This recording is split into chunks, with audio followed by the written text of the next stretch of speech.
भगवान भूतनाथ शंकर के पावन पिनाक है दर्शन। हे अजगौ, प्रथम तो मेरा प्रणाम स्वीकारें। आपको इस स्थिति में देखकर सोचने पर विवश हूं कि विश्व में जब जब कोई समस्या उत्पन्न हुई है तो समस्या का समाधान केवल और केवल दो माध्यम से, या तो शास्त्र के माध्यम से और या तो शस्त्र के माध्यम से। ब्राह्मण, मनीष, विद्वान, इन लोगों ने जब जब समस्या का निदान ढूंढा तो शास्त्र के माध्यम से, क्षत्रिय, वीर, बलवान, इन्होंने जब जब समस्या का निदान ढूंढा तो शस्त्र के माध्यम से। ब्राह्मण शास्त्र को न माने, ठीक, शास्त्र के अनुसार न चले तो भी ठीक, लेकिन यदि वो अपने शास्त्रों की हो ही जाएगा तो उसके ब्राह्मणत्व पर प्रश्न खड़ा होगा, उसके विद्वान होने पर प्रश्न खड़ा होगा, उसके मनीष होने पर प्रश्न खड़ा होगा। ठीक उसी प्रकार क्षत्रिय अस्त्र शस्त्र का पूजन न करे, कोई बात नहीं, अस्त्र शस्त्र का प्रयोग न करे तो भी ठीक, लेकिन यदि अस्त्र शस्त्रों को नष्ट करवाएगा तो उसके क्षत्रित्व पर प्रश्न खड़ा होगा, उसके वीरत्व पर प्रश्न खड़ा होगा। अब तो मैं कहने पर विवश कि ये रहनुमा जितने थे सब शिकारी मिले और ये आस्तीनों में ये कटारी मिले, ये मूर्तियां मंदिरों में सिसकती रही, लूटने वाले सारे पुजारी मिले, ये राजनेता बने, ये बन गई कोठियां, ये देश प्रेमी हमेशा भिखारी मिले, ये सिस्कियां भी लगा दी गई दांव पर। ऐसे ऐसे जगत में जुआरी मिले, ऐसे ऐसे जगत में जुआरी मिले। मिथिला में कैक्सी नंदन विश्वशर्मा के पुत्र लंकाधिपति नहीं, लंका के भगवान, राक्षसों के भगवान, दशानन, दस कंधर रावण जी का आगमन हो चुका है। आज ये मिथिला, अब तक मिथिला ज्ञानियों और ध्यानियों की नगरी रही है, अब वीरों की भी नगरी हो गई है, क्योंकि रावण बाण महाभट कोटि के योद्धा है। रावण जी का आगमन हुआ, आगमन होने के पश्चात राजा जनक को अन्य कार्यों के लिए भेजने के पश्चात उनके द्वारा लिए गए निर्णय पर एक प्रश्न चिन्ह लगा देना, ये कहा की नीति है। अरे किसी के यहां जाओ, कोई मांगलिक कार्य हो रहा है, उसके मांगलिक कार्य में बाधा डालो। किसी दूसरे के चरित्र पर उंगली उठाने का अधिकार उसको है जिसका स्वयं का चरित्र अच्छा हो। किसी दूसरे के शासन प्रशासन पर उंगली उठाने का अधिकार उसको है जिसका स्वयं का शासन प्रशासन अच्छा हो। जिनके शासन प्रशासन में बाढ़े, खल, बहुचोर, जुआरा, जे लंपट, परधन, पदर, जिनके यहाँ चोर, जुआरी, पराई स्त्रियों का हरण करने वाले, धन के लुटेरे सब हैं, वो दूसरे के यहाँ कर उंगली उठा रहे हैं। चलिए, चूंकि मेरा कर्तव्य है, राजा जनक ने मुझे यहाँ का प्रतिनिधित्व दिया है, मैं अपने कर्तव्य का पूर्णतः पालन करता हूँ और मिलता हूँ चल के श्री रावण जी से। उन्हें अपनी विधा में समझाने का प्रयास करता हूं और फिर जैसी उनकी विधा होगी, जैसे समझना चाहेंगे वैसे समझाएंगे। हेलो। हाँ भैया, ध्यान दें, ये 50 रुपए बाल किशन यादव भाई साहब ने दिए हैं दशानंद लंकेश जी के नाम पे। जय श्री राम। लंकाधिपति श्री रावण जी, ये बलिपुत्र बाण मिथिला में आपका स्वागत करता है। चूंकि आप ब्राह्मण हैं और उत्तम कुल के हैं, पुलस्त के नाती हैं और दूसरे उससे हमारे मान्य कोटि में भी आते हैं। हमारे बुआ की बिटिया वज्रज्वाला इनके भाई कुंभकर्ण को ब्याही है। इस रिश्ते से मैं आपको प्रणाम करता हूं, स्वीकार करें। स्वागत है, धन्यवाद, वंदन है, शुभ आशीष। आपकी घोषणा या आपकी प्रस्तुति को सुना, अच्छी लगी? यदि अच्छी लगी होती तो सामने तन के प्रत्युत्तर के लिए ना आता, गले मिलता और बैठाता। स्वागत है। प्रथम तो मैं आपकी उस प्रस्तुति का उत्तर दे दूं जो आपने कहा था। अब जो भी रहनुमा हो, क्या कहा था? जो रहनुमा थे वो शिकारी हो गए ना। परिस्थितियां बदला करती हैं। जो शिकारी थे वो रहनुमा हो गए, जो शिकारी थे वो रहनुमा हो गए, कातिलों के दिल आसिया हो गए। धन हरण करना जिनके जीवन का अभिप्राय था, वाल्मीकि जी, धन हरण करना जिनके जीवन का अभिप्राय था, वो धन के लुटेरे भी महात्मा हो गए। कैसे?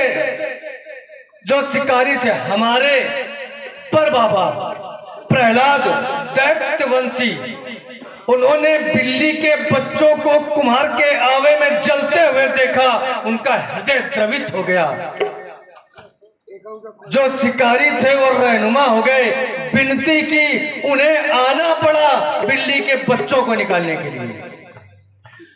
दूसरी बात, कातिलों के दिल आसिया हो गए। सोचा कुछ नया लेकर के आया हूं तो नया देकर के जाऊं, इसलिए समझाने का, पूर्ण परिभाषित करने का प्रयास कर रहा हूं। कातिलों के दिल आसिया हो गए। कैसे हो गए?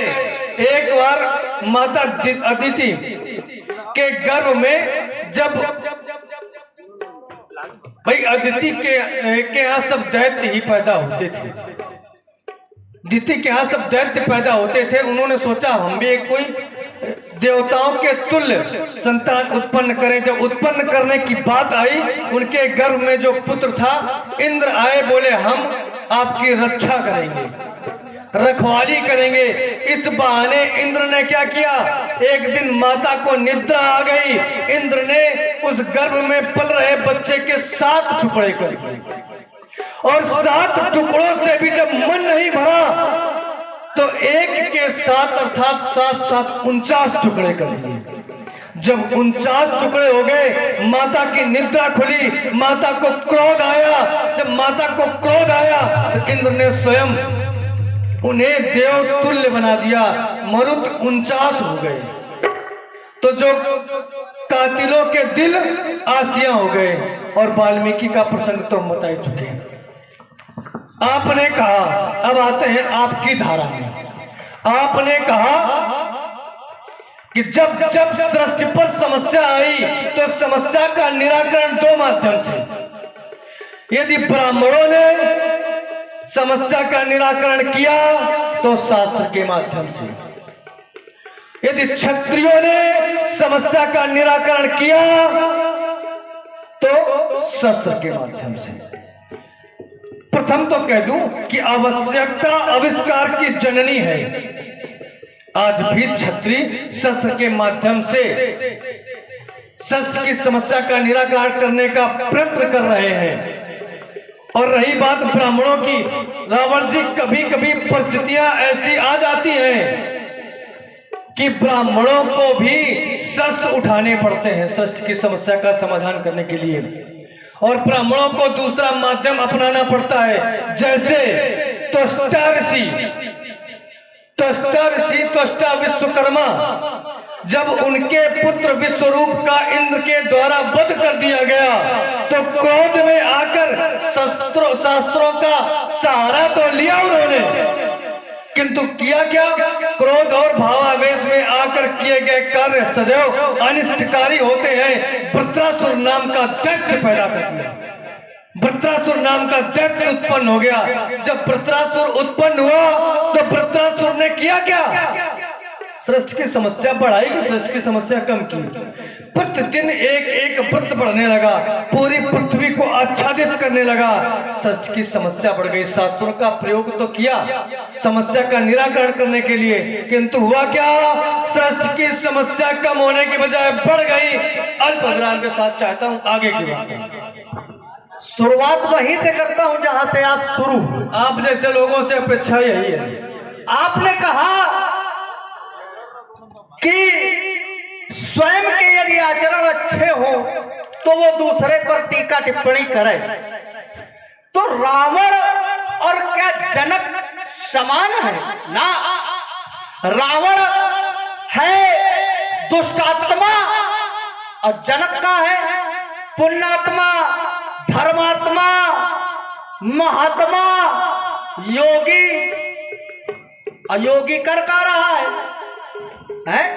क्षत्रिय हो करके अपना क्षत्रित्व ही समाप्त किए दे रहा है। भाई क्षत्रियों के हाथों की शोभा है अस्त्र और शस्त्र, और राजा जनक कर क्या रहा है? अपने हाथों की शोभा अर्थात जिसके कारण क्षत्रिय जाने जाते हैं उसी को समाप्त किए दे रहा है। तो रावण और जनक में बस यही अंतर है। रावण यदि विरोध कर रहा है, आपने एक और उदाहरण लिया, बोले तुष्टा ने शास्त्र का तो सहारा लिया, लेकिन अनुचित हो गया। वृत्रासुर नामक एक दैत्य उत्पन्न, विश्वरूप। एक बार जब बृहस्पति देव नाराज होकर के चले गए तो गुरुपद रिक्त हो गया। तो विश्वरूप को गुरुपद पर प्रतिष्ठित किया गया अस्थायी रूप से, कि जब तक बृहस्पति जी नहीं आते हैं तब तक आप इस पद का भार ग्रहण करेंगे, और जब बृहस्पति जी आ जाएंगे तो आपको उस पद से निष्कासित कर दिया जाएगा। ब्रह्मा जी के द्वारा ये सारी बात इंद्र को बताई गई कि तुम एक काम करो, तुष्टा का पुत्र जो विश्वरूप है उसे इस गुरुपद पर प्रतिष्ठित कर दो। मैं जानना यह चाहता हूं विश्वरूप के द्वारा अनुचित क्या किया जा रहा था जो उसका वध कर दिया गया। भाई विश्वरूप जो गुरुपद पर था, गुरुपद की मर्यादा को निभा रहा था। विश्वरूप के 3 मुख थे। एक मुख से वो एक क्षण हाँ, समाज को पूरी बात बताई जाए, तभी तो हमने समाज प्रश्न को पर लगाया है। वही कह रहे हैं। अगर सब कुछ रावण बताएगा तो बाणासुर क्या करेगा? नहीं, समाज यही, इन जैसे लोगों की यही नीतियां हैं, समाज को बरगला लेते हैं ना। समाज को इन जैसे लोग बरगला लेते हैं, और जैसे बहुत से ऐसे महात्मा धर्मात्मा जैसे बैठे हैं जो समाज को मोह करके बरगला लेते हैं और उनसे उल्टा सीधा करवाते हैं। यही छल पर किया करते हैं ऐसे। जितने सामान्य ढंग से मैंने समझाया है, आज तक तुम्हें कोई समझाने वाला मिला ना हो। तुम्हें तो अच्छी तरह समझा लेंगे, तुम उसकी चिंता न करो। देखिए, जैसे कि इन्होंने बात की, एक नई बात आ गई दिमाग में। ऐसे लोग, एक पाखंड शब्द सुना होगा सबने। पाखंड होता क्या है? पाप पाखंड है क्या? पापाए खंडाए चा। जो पाप जैसे भगवा वस्त्र है या दाढ़ी वगैरह है, ये अगर सृष्टि के कल्याण के लिए धारण किए जाए तो पुण्य है, और यदि सृष्टि के कल्याण के लिए न धारण करके रुको, बढ़ाओ नहीं, चिंता न करो, सब बढ़िया मिलेगा। अगर सृष्टि के कल्याण के अलावा यदि निज कार्य हेतु, अपने स्वार्थ हेतु, अपने किसी विशेष कार्य हेतु धारण किए जाते हैं तो ये कमंडल, ये लाल वस्त्र, ये पाखंड बन जाते हैं। और ऐसे लोगों ने इस तरह के वस्त्रों को, इस तरह की मर्यादाओं को पाखंड में परिवर्तित करके बदनाम कर दिया। पूरी बात बताइए। देखिए देवताओं ने क्या किया। जब बृहस्पति रुष्ट होकर चले गए तो देवताओं को यज्ञ का भाग मिलना बंद हो गया। देवता क्षण होने लगे, कमजोर होने लगे। तब उन्हें एक माध्यम मिला कि त्वष्टा के पुत्र विश्वरूप से यज्ञ हवन करवाया जाए तो देवता पुष्ट होंगे। किसने करवाया? फिर वो गए त्वष्टा के पुत्र विश्वरूप के अनुनय विनय की, उनको गुरु पद पर प्रतिष्ठित किया और वो यज्ञ हवन कर रहे थे। यज्ञ हवन करने के साथ साथ रावण जी ने नहीं बताया, वो एक छल भी कर रहे थे। एक बात बताइए, अगर हम किसी व्यक्ति को अपने कार्य के लिए नियुक्त करें, वो हमारा कार्य ना करके दूसरे देश का कार्य करे, तब क्या होगा? ये विश्वरूप कर क्या रहे थे? एक मुख से हव्य अर्थात देवताओं को आहुति दे रहे थे। और देवता विरोध किससे करते हैं? दैत्यों से। दूसरे मुख से दैत्यों को कब्य दे रहे थे। तो क्या उचित कर रहे थे? देवताओं ने जिस कार्य के लिए नियुक्त किया है, ये यदि वो कार्य ना करके दूसरे का भी हित करें, इसका मतलब देशद्रोह हुआ। ये देशद्रोह हुआ। यदि राजा अपने कार्य के लिए किसी को नियुक्त करे, वो दूसरे का भी कार्य करे, अपने बलवान होने का प्रयत्न करे, वो शत्रु को भी बलवान करेगा। क्या ये देशद्रोह है कि नहीं है? देशद्रोह है। गरम गरम ये नहीं, गरम गरम ये देशद्रोह है। तो यहाँ पर विश्वरूप का वध इंद्र ने कर दिया। क्या बुरा किया? अब चाहता हूं आगे की वार्ता। चलो ठीक, ये देशद्रोह है, ठीक है, कसम तुम्हें है। तो फिर देशद्रोह का कार्य शुक्राचार्य ने भी किया।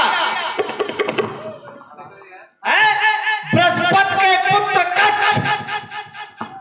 ऐसा हिसाब से बोला रावण जी ने, बता रहे तो ये तो इस तरह की वार्ता हिसाब चूना ना खा जाना। नहीं क्या हमें पता है, जब तुम्हारे जैसे लोग लिए चलते हैं ना तो घी पी के चलते हैं। हाँ, तभी बीच में बज गजाओ ना। हाँ, तुम का पी के आओ। हम कहीं तो है कि बीच में बज गजाओ ना। सुनो, बृहस्पति का पुत्र कच्छ देवताओं के यहां से है और शुक्राचार्य दैत्यों का गुरु। अब कार्य क्या कर रहा है? कच्छ को शिक्षा दे रहा है। और शिक्षा में दे क्या रहा है? मृत संजीवनी विद्या की शिक्षा है। मर जाओ चुंजू भर पानी में, पहिए शीश काटो जाके उसका। देवताओं का पक्ष ये के खड़े हो। अब आई बात विश्वरूप की। विश्वरूप ने कोई अनुचित कार्य नहीं किया। गुरु का कार्य होता है, गुरु का अर्थ क्या? कि जो अंधकार से प्रकाश की ओर ले जाए, वही है गुरु। क्या अनुचित कर रहा था? है एक पिता की दो संतानें हैं, देव और दैत्य, दोनों को समान भाव से भोजन दे रहा था। क्या अनुचित कर रहा था? और गुरु का कार्य ही है सभी को समान भाव से देखे। उसमें अनुचित क्या कर रहा है? और अगर विश्वरूप अनुचित कर रहा है तो फिर अनुचित शुक्राचार्य के द्वारा भी किया गया है। भैया वहां परिस्थिति कोई भी हो, अगर विश्वरूप के साथ अनुचित किया गया, यदि विश्वरूप ने देवताओं के साथ क्षय किया तो फिर क्षय शुक्राचार्य ने भी दैत्यों के साथ किया।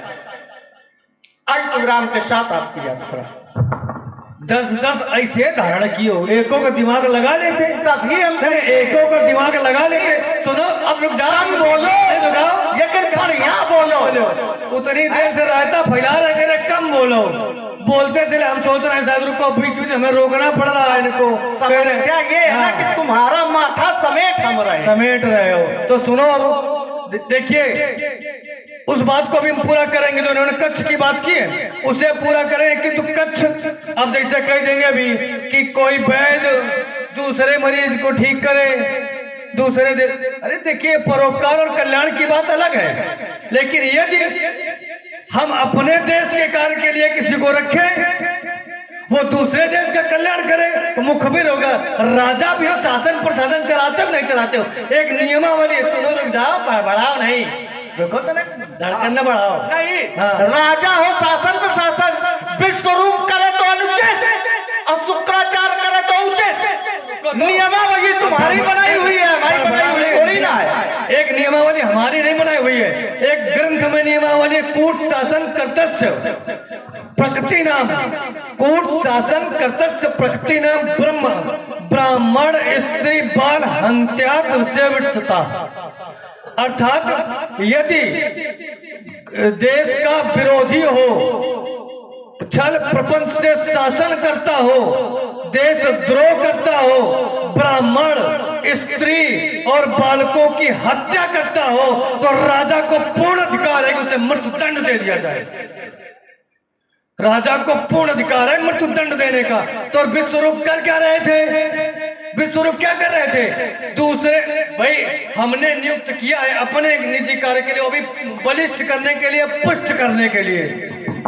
तो वो अगर दैत्यों को भी पुष्ट करेंगे, बलिष्ठ करेंगे, और देवताओं को भी करेंगे, देवता बल और पुष्ट कैसे होंगे? तो उन्होंने क्या किया? देशद्रोह का कार्य किया, देशद्रोह का कार्य किया। तो अगर देशद्रोह के कार्य में इंद्र ने विश्वरूप की हत्या कर दी तो क्या गलत किया? पहली बात।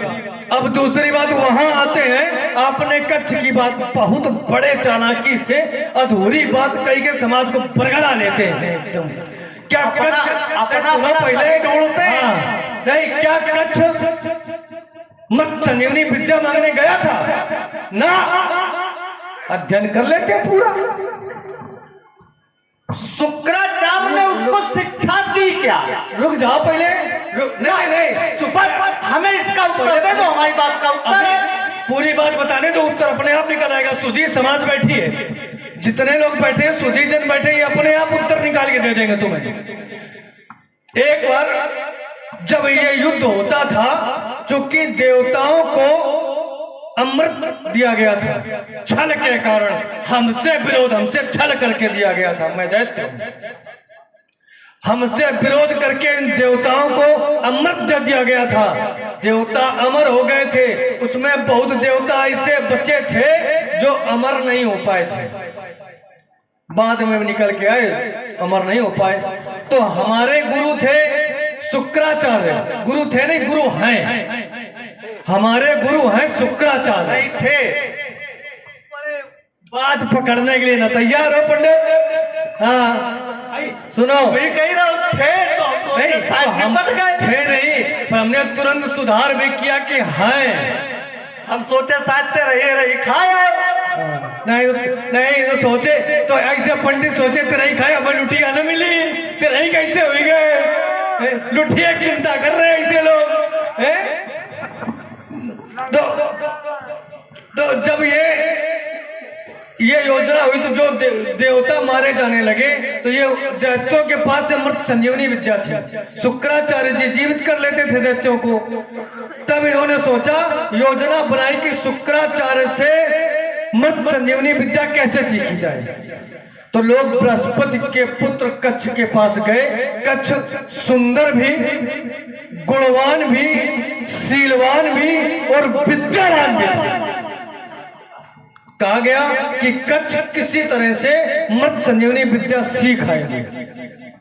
कच्छ गए शुक्राचार्य के पास, उन्होंने विद्या सीखने की बात नहीं की, वो गए, बोले हम आपकी सेवा करना चाहते हैं, हम आपका शिष्य बनना चाहते हैं। शुक्राचार्य ने कोई प्रतिक्रिया नहीं दी।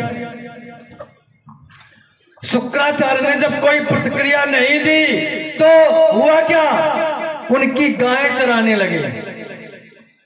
शुक्राचार्य की गाय ले जाकर के चराने लगे। और शुक्राचार्य की जो पुत्री देवहूति थी, देवहूति ने अपने मन में कच्छ को अपना प्रेमी मान लिया, कच्छ से प्रेम करने लगी।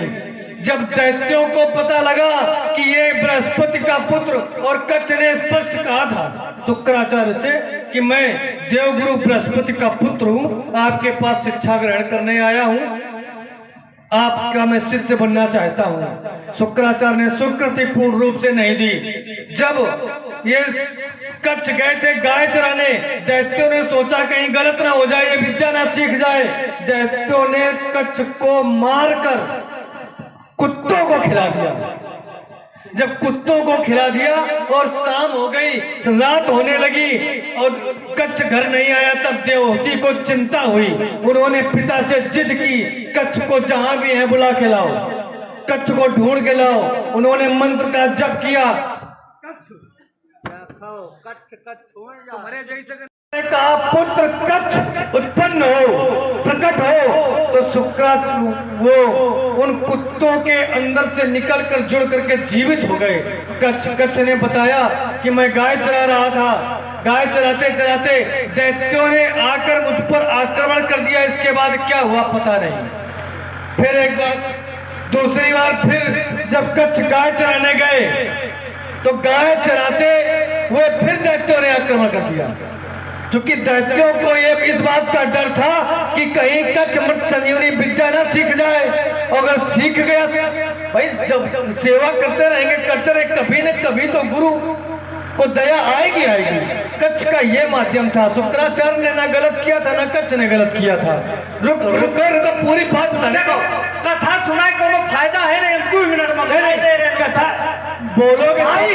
देवताओं के यहाँ से कच्छ उद्देश्य क्या लेकर के आया था, बात भाई। चलो तो तुमने क्या कहा था कि शुक्राचार्य को दंड क्यों नहीं दिया? ये पूरी बात सुनो तो। शुक्राचार्य की बात कर रहे हो तुम्हारी पूरी कथा का एक निचोड़। देवताओं के यहाँ से कच्छ उद्देश्य क्या लेकर के आया और शुक्राचार्य के द्वारा कार्य क्या किया गया, बस भाई।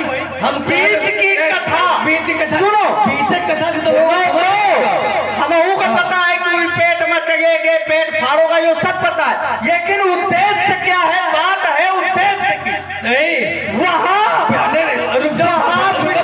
उद्देश्य की बात, यदि वहाँ विश्वरूप पूरी बात कर रहा था, देखो वहाँ यदि विश्वरूप अनुचित कर रहा है तो इंद्र दंड दे रहा है।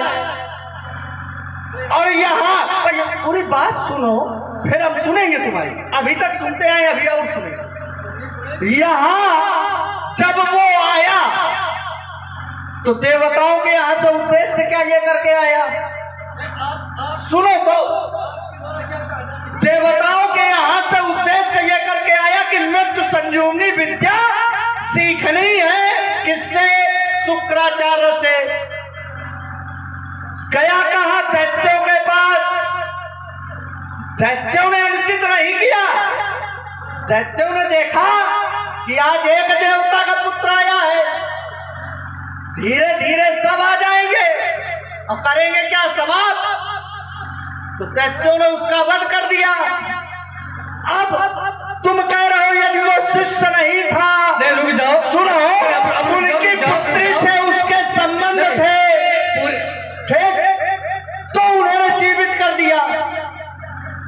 तो आगे चल करके आपका कहना ये था कि जैसे हमारा कहना ये है कि फिर कच्छ को नहीं मारना चाहिए शुक्राचार्य को। हाँ तो यही बात तो हम इसी बात को जो पूर्ण करने आए। मारा कौन गया? यहाँ शुक्राचार्य का कोई दोस्त था ही नहीं। तो आखिरी में मारा कौन गया? क्यों मारा गया? जो जिस उद्देश्य से आया था।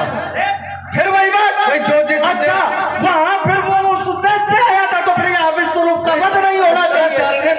वही बता रहे, शुक्राचार्य ने मृत संजीवनी विद्या कब सिखाई? कहा होगा? रुक जाओ, पहले पूरी बात करने दो। ये सब नहीं चलेगा। पूरी बात जब तक समाज को समझ नहीं, या तो नहीं, फिर पूरी बात वहां कब नहीं आएंगे।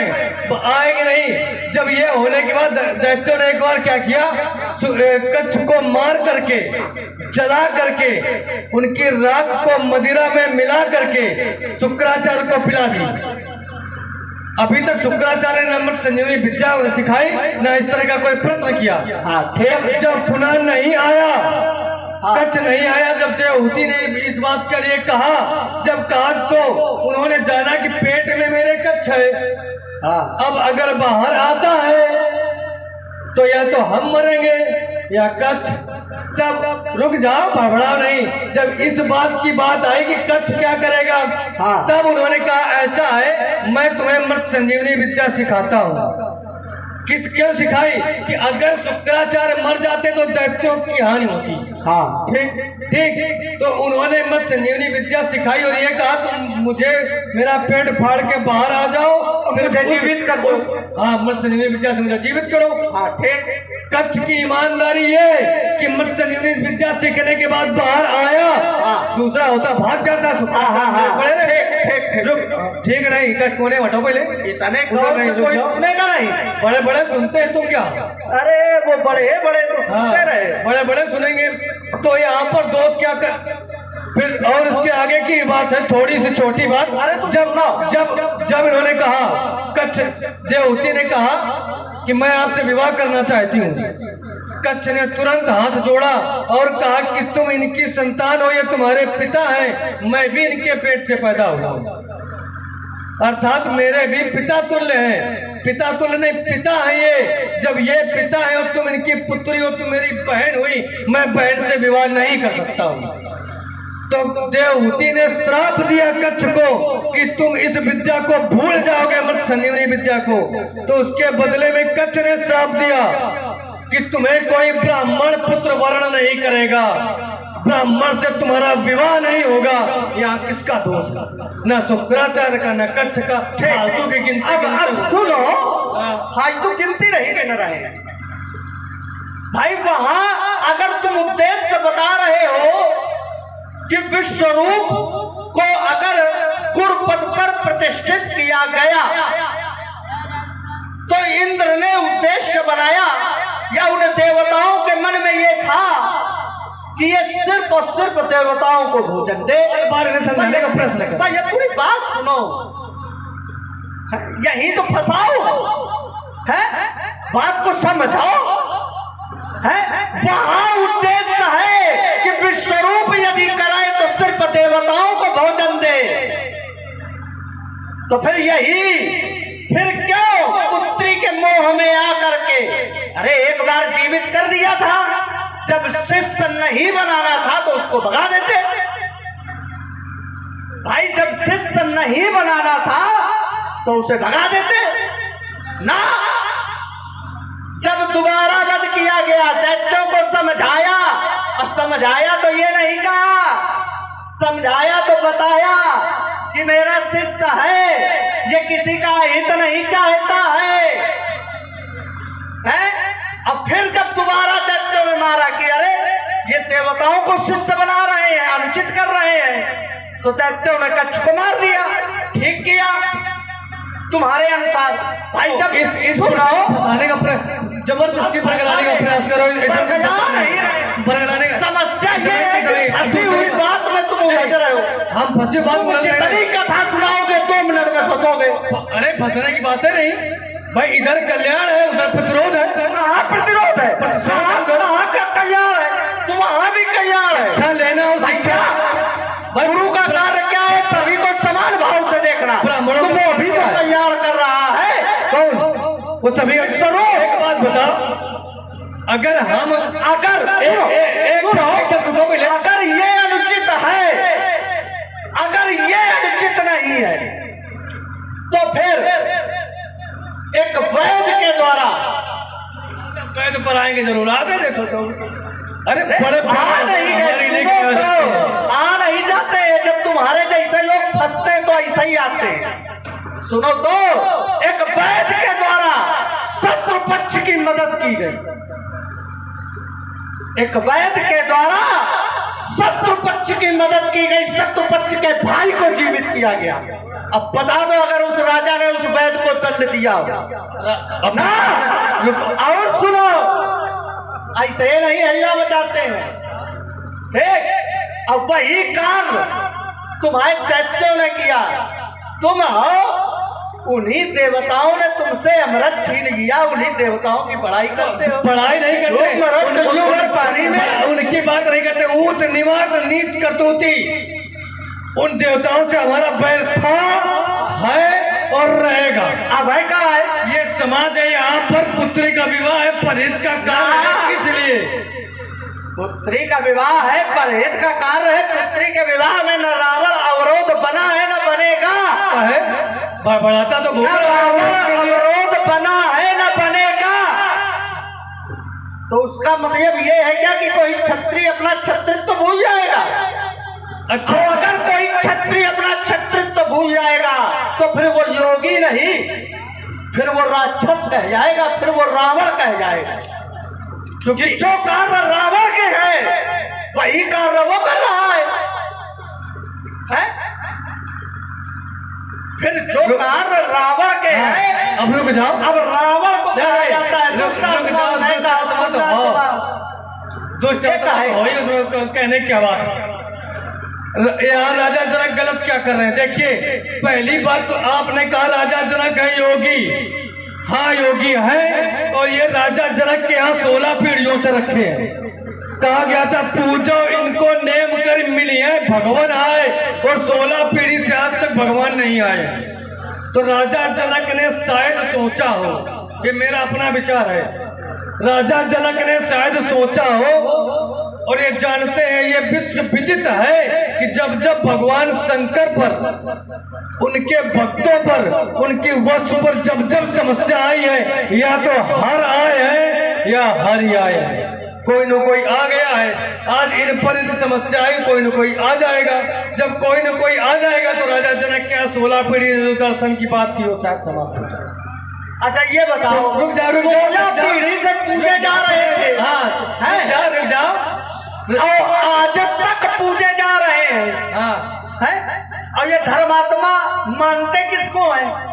तो जब जब समस्या आई है, जैसे पूरी बात माला घुमाने वालों को पीठ में करते हैं जब तब ध्यान।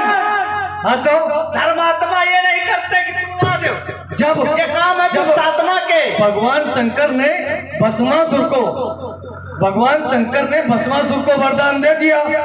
एक समस्या आई, हर पर समस्या आई, कौन आया? हरि आया। तो शायद यहाँ आ जाए। पहली बात देखो, हाँ, ये बनने वाला बात और ये 16 दुनिया ये कहीं और सुना है। अरे ये पहचाना ये प्रभाई भुजाओं को, ये मैं वो भीषण राजा हूँ, पिघला दूं पार सयाओं को।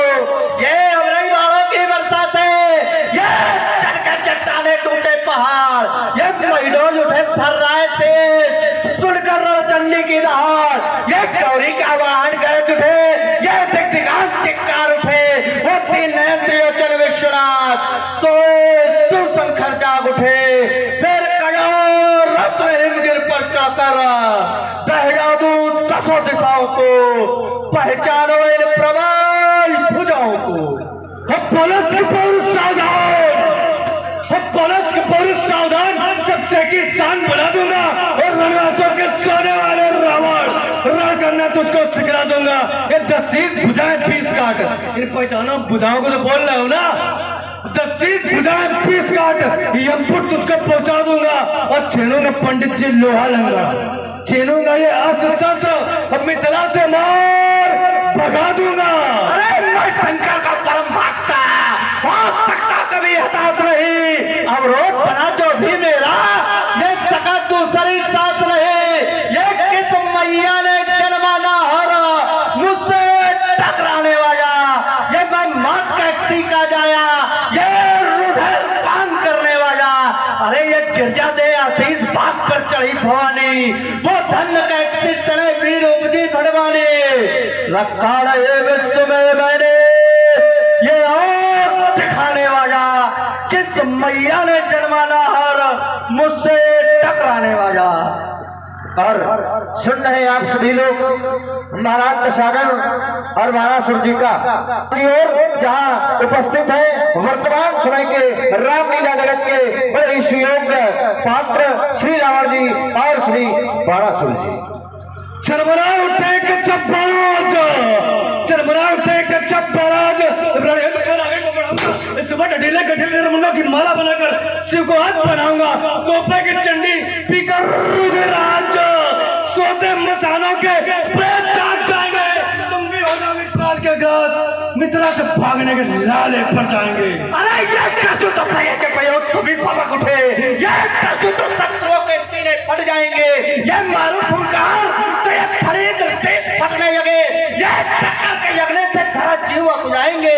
जब कहीं निशंक हो गया मेरा हृदय तो इस मिथिला से भागने के लाले पड़ जाएंगे। चमकाओ रे चंद्रास लंकापति, चमकाओ रे चंद्रास लंकापति। हो जाएगा मिथिला में सर्वनाश, तीर्थता के बाणों की झेल नहीं पाओगे। बलनंदन के बाणों से दोस्त दशानन हो जाओगे। समझा रहा हूँ, रक्षा कर लो निज प्राणों की, वार नहीं झेल पाओगे। बाणासुर के बाणों की वार नहीं झेल पाओगे। इन बाणासुर के बाणों की ये टूटेगा चापे पहाड़ा जुटा में, ये त्रिभुवन अंधकार में प्रगे मच जाएगा। अरे ये फंसेगा दरअसल, ये नाचेगा महाराज, एक शांतवार सिंधु में उबार आ जाएगा। ऐसी न करो तो ये सपा शिव शंकर की जीते जी में दशाना न कर जाओ। अरे मेरे सम्मुख में मैं का मान हुआ और किसी दिन के दौरान यह प्रदर्शक कार्य हुआ तो कर में मेरे शास्त्र और न्याय पर न पाएगा। उसका स्वयं को गरल बना, ये बोल स्वयं पी जाएगा। हो जाओ तुम सावधान, अब भेद नहीं चल पाएगा। और सीता के पर के चनेत ये जगह खंडित हो जाएगा, ये जगह खंडित हो जाएगा। तेंद्र भाई के भाई सुमन, तेंद्र भाई के भाई सुमन, शिव भक्त क्यों ठुकराई है? शिव शंभु के अपमान की यानी क्यों अपनाई है? जब निज इच्छा का वर पाए सिया, ये अम्ब का वरदान है। जाने जनक ने कौन सी ये बूटी तुम्हें सुनाई है? शिव शंभु के अपमान की यानी क्यों अपनाई है? और दिग्विजय लंकाधीश्वर, और दिग्विजय लंकाधीश्वर, संतुलित हृदय तुम करो। आज मानव समाज में आए हो, मानवता का व्यवहार करो। जनक गुरु भाई है, इस पर तनिक विचार करो। तुम ज्ञानी हो, विज्ञानी हो, वो शंकर के वरदानी। रह गई यदि कन्याकुमारी, उतर जाएगा सब पानी।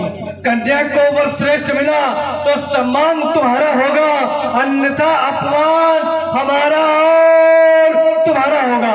होने दो मंगलगान, होने दो मंगलगान, सुमधुर सन्हाई बनने दो। मिथिला के मित्रेश्वर को बर की पौनाई करने दो। सिंह बनो, सिंह बनो, मत पाखिन भावरे सिया की पढ़ने दो।